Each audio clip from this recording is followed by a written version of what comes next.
வணக்கம் மாஸ்டர்ஸ்.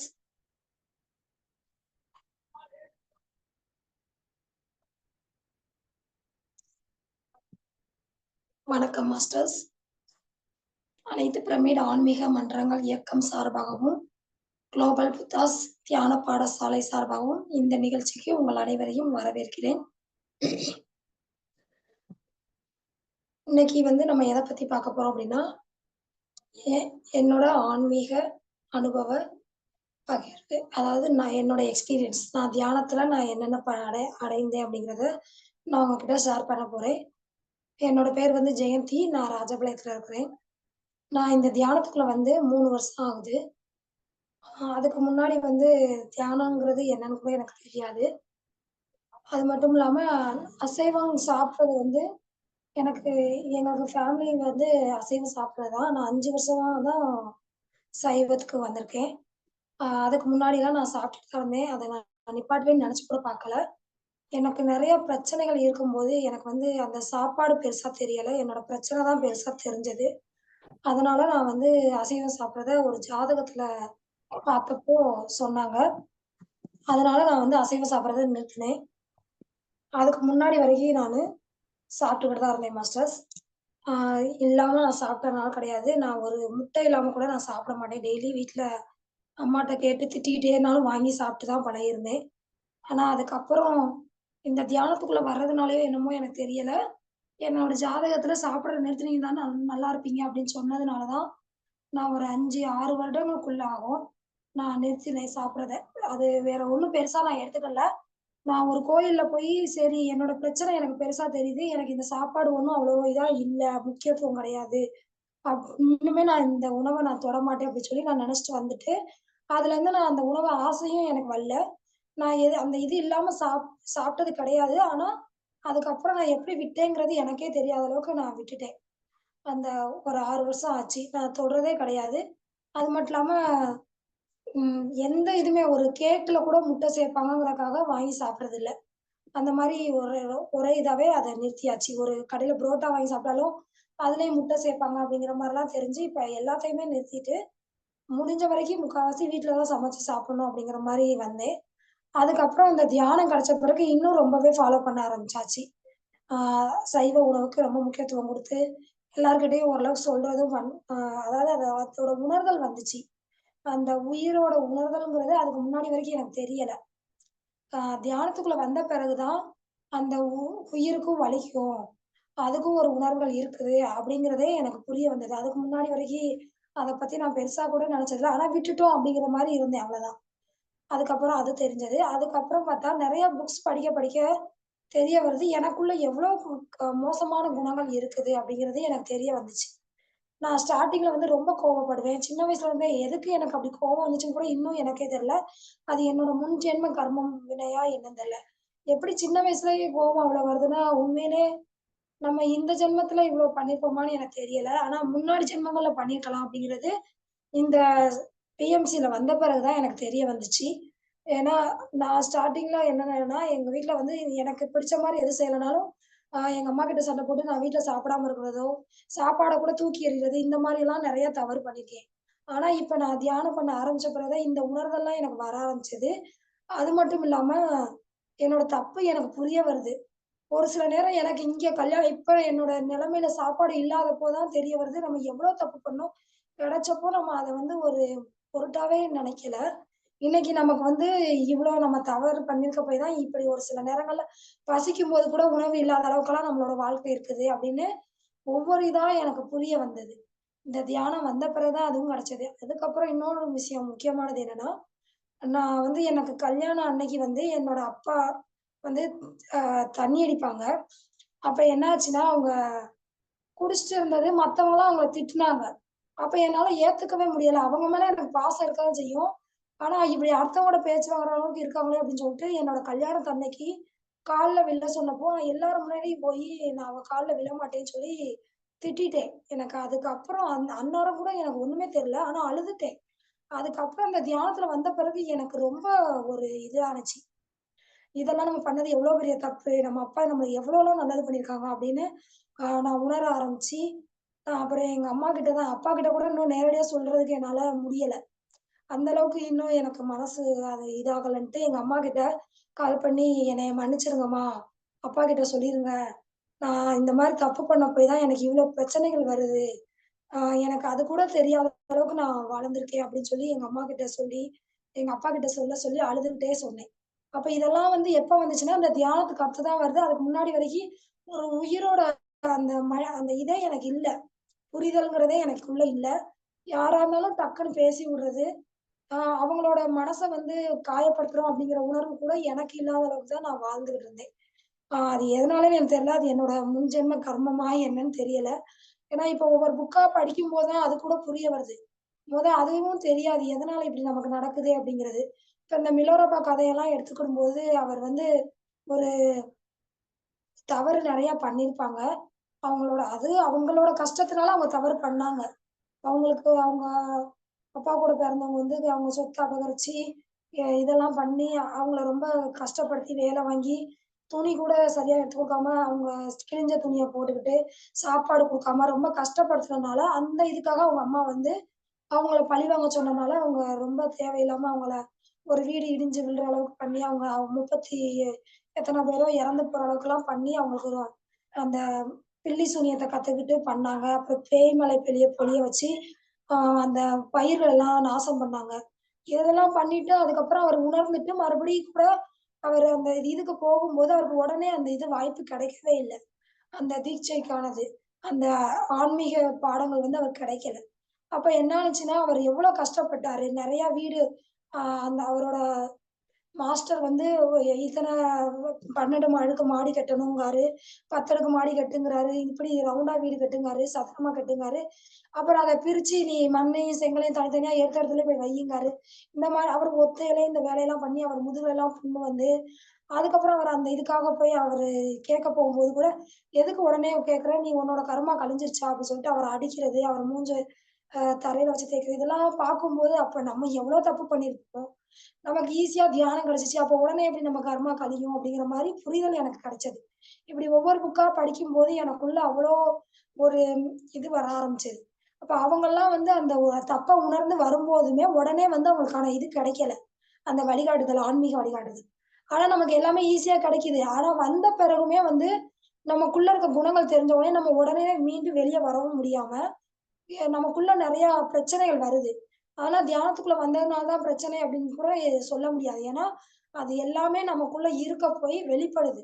வெளிப்படும்போது பார்த்தா ரொம்ப அதிகமா வெளிப்படுது. தியானம் அதிகமா பண்ணும்போது, நமக்கு ஸ்டார்ட்டிங்ல கொஞ்சம் இருக்குது நமக்குள்ள அந்த கெட்ட குணம் தான். தியானம் பண்ணும்போது அது அதிகமா வெளிப்படும்போது பிரச்சனை அதிகமா வருது.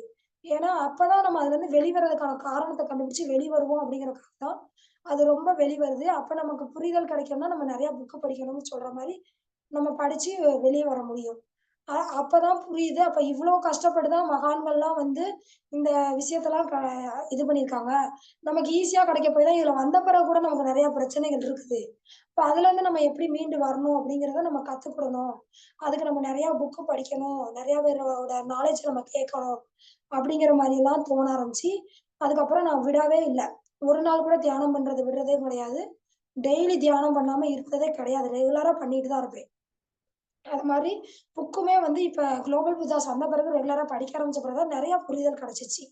ஆ அது மாரி எல்லா விஷயமே வந்து ஒரு சீக்கிரம் புரிஞ்சு கத்துக்கிட்டேன். ஆனா, அந்த கத்துக்கிட்ட பிறகுமே வந்து நானும் நெறைய பேத்துக்கு முந்தியுமே வந்து சொல்லிக் குடுப்பேன், எல்லாமே பண்ணுவேன். பண்ணாலும் அந்த இடத்துல வந்து ஒரு அங்கீகாரம் இல்லன்னா, ஸ்டார்ட்டிங்ல சின்ன வயசுல இருந்து எடுத்துக்கிட்டா எல்லா விஷயத்தையும் சீக்கிரம் கத்துக்கிற ஒரு நாலேட்ஜ் இருந்தாலும், அந்த இடத்துல எனக்கு ஒரு இது இல்லன்னா, எனக்கு பிடிக்காம நான் வெளிய வந்துருவேன். இப்படித்தான் வந்து அது வந்து என்னோட திமிருன்னு கூட சொல்லலாம். அப்படி இருக்க போய் தான் நான் நெறைய நஷ்டம் அடைஞ்சேன். நான் ஒரு இடத்துல தையல் கத்துக்கிட்டேன்.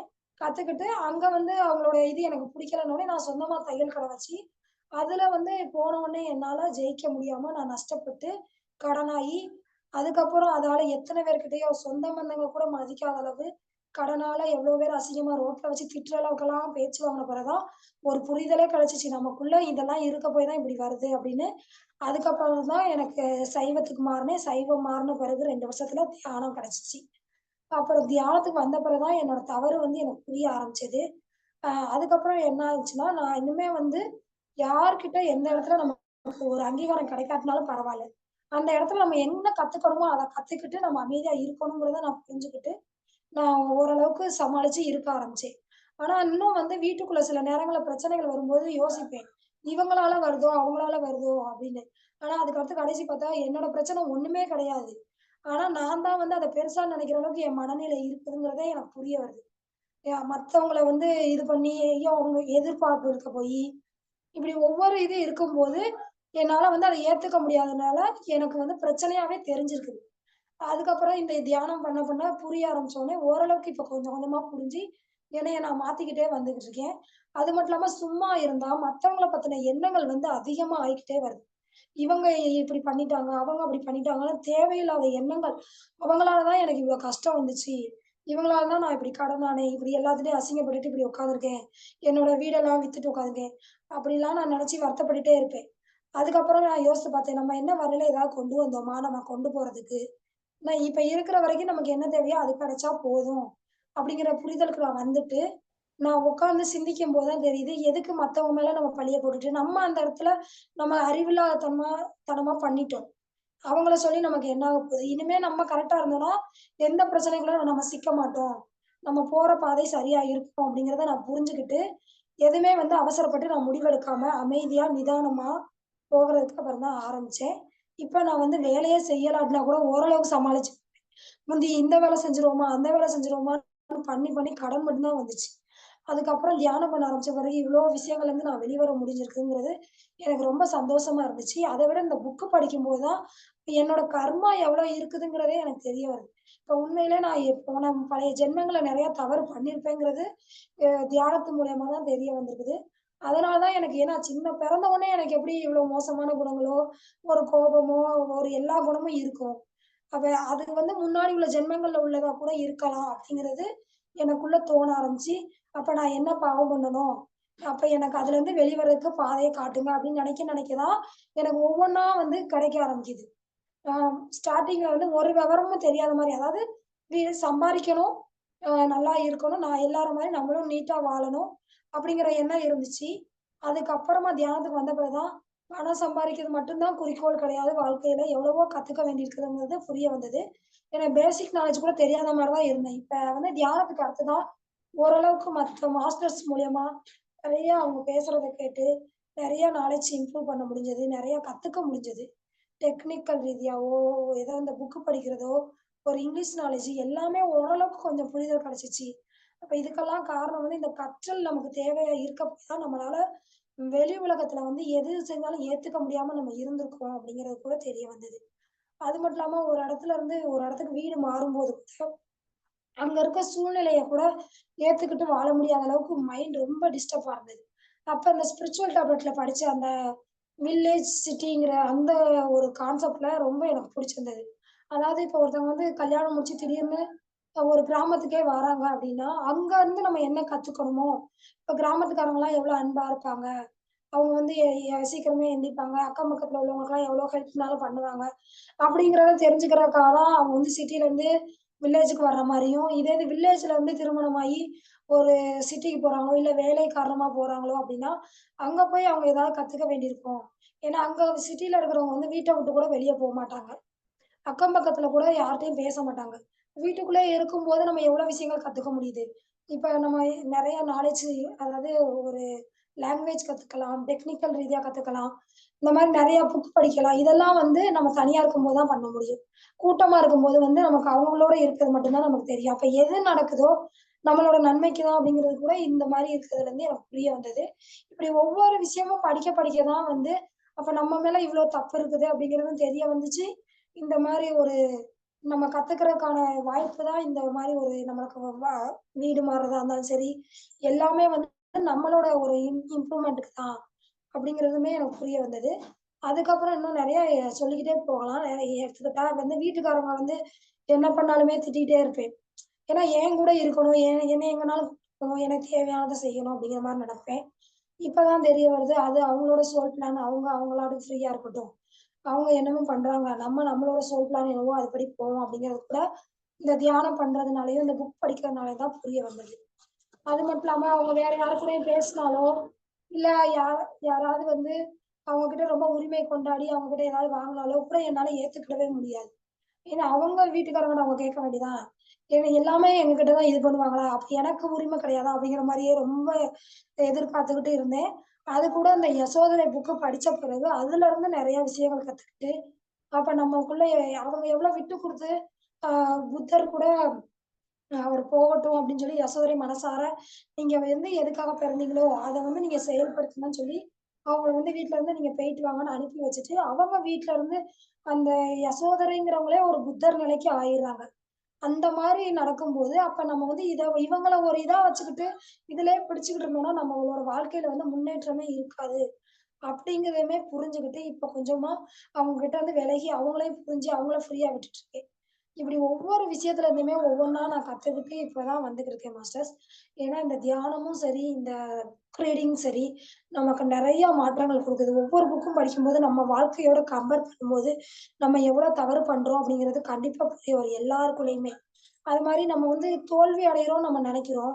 ஆனா அந்த தோல்விக்கு முன்னாடி நான் யோசிச்சு பார்த்த பிறகு தான் தெரியுது, அந்த வெற்றிக்கான ஒரு எஃபர்ட் கூட நான் போடவே இல்ல. நான் வந்து ஒருத்தவங்க செய்றாங்களே அப்படிங்கிற காரணத்தினால தான் நான் போய் தேவையில்லாம இந்த வேலைய செஞ்சிருக்கேன். அது வந்து எனக்கான வேலையே கிடையாது.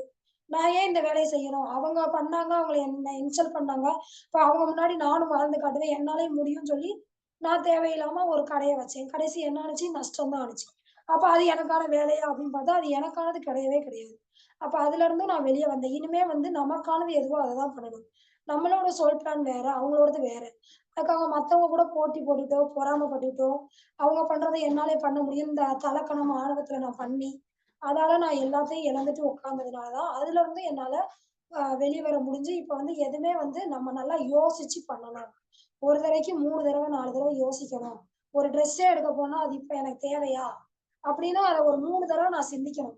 ஒரு தேவையில்லாத பொருட்களா இருந்தாலும் சரி, தேவையான பொருளா இருந்தாலும் சரி, அது நமக்கு தேவையாங்கிறது ஒரு நம்ம 3 தடவ அத திரும்ப திரும்ப யோசிக்கும்போது, நமக்கான பதில் நமக்குள்ள இருந்து கிடைக்கும். அதுக்கப்புறம் தான் அத போய் வாங்கணுங்கிற முடிவுக்குள்ளயே நான் இந்த இத இப்ப தான் வந்திருக்கேன். இதுக்கு முன்னாடி வந்து ஒரு விவரமுமே தெரியாம, விவரம் தெரியாதுன்னு சொல்றத விட என்னன்னா, ஒரு என்ன சொல்ல, மத்தவங்க முன்னாடி நல்லா இருக்கணும். அந்த ஒரு தலக்கணம்ங்கிறது இருந்தது. அப்படிதான் நான் சொல்ல முடியும். வேற மத் மெச்சூரிட்டிங்கிறது இல்ல. ஒரு ஊருக்குள்ள, ஒரு சமூகத்துக்குள்ள 4 பேர் முன்னாடி நல்லா இருக்கணும். அந்த மாரி ஒரு இதுலயே இருந்ததுனால, அது ஒரு அறியாமைத்தனமா தான் இருந்திருக்கேன். அதுக்கப்புறம் இப்ப தியானம் பண்ண பண்ண, இந்த ஒரு 6 தீய குணங்கள் புக் படிச்ச பிறகு, இவ்ளோ குணங்கள் நமக்குள்ள இருக்குதுங்கிறதையும் தெரிய வருது. அதுக்கப்புறம் இன்னொரு ஒரு புக்ல கூட படிச்சப்போ சொல்றாங்க, நம்ம வந்து கில்டி ஃபீல் கூட நமக்கு தேவையில்ல. கில்டி ஃபீலிங் இருந்துச்சுன்னா கூட, நம்ம வந்து தவறு பண்ணிட்டோமே! அப்ப நமக்கெல்லாம் இந்த மாரி முக்தி கிடைக்குமா? நம்ம தியானத்துல வந்தாலும், நம்மளால அது நல்லது நடக்குமா? அப்படின்னு கூட யோசிக்க வேண்டாங்கிறதையும் புரிஞ்சுகிட்டு தான், நம்ம பண்ணது பண்ணிட்டோம். அதுக்கு வந்து நம்ம ஒரு பாடம் கத்துக்கிறதுக்கு. ஏன்னா, நம்ம அப்படி பண்ணுனா தான் நம்ம இந்த தியானத்துக்குள்ள வர முடிஞ்சது. நான் அது எதுவுமே பண்ணலன்னா, நான் நல்லா வாழ்ந்திருந்தாலோ, நான் சரியான பாதையில போயிருந்தாலும், என்னால தியானத்துக்குள்ள வர முடியுமா? அப்படின்னு கேட்டா, அது வந்து ஒரு கேள்விக்குறி தான்.